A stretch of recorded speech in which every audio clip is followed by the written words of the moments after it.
বৃহস্পতিবার পবিত্র রাতে কেউ যদি এই দোয়াটি 100 বার পরে কোনো দিন পৃথিবীর কোনো মানুষের কাছে তার হাত পাততে হবে না, পৃথিবীর সব কিছু তার পায়ের নিচে আল্লাহ হাজির করে দিবেন, দারিদ্রতা থেকে মুক্তি দান করবেন, বিপদ আপদ থেকে মুক্তি দান করবেন, তার সম্মানকে সুউচ্চতা দান করবেন, অসুস্থতা থেকে দূরে রাখবেন, আল্লাহর অশেষ দয়া ও রহম তাকে দান করে দিবেন। সুবহানাল্লাহ।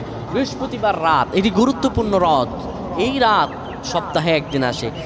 আরবিতে রাত আগে আসে, দিন পরে আসে। সুতরাং বৃহস্পতিবারের যে দিন গিয়ে রাত, এটি বৃহস্পতিবার রাত নয়, এটি শুক্রবারের রাত, এটি জুমাবারের রাত, এটি দোয়া কবুলের রাত, আল্লাহর কাছাকাছি হওয়ার রাত। সুবহানাল্লাহ। এই বৃহস্পতিবার রাত আল্লাহ তাআলা বান্দার দোয়া কবুল করেন।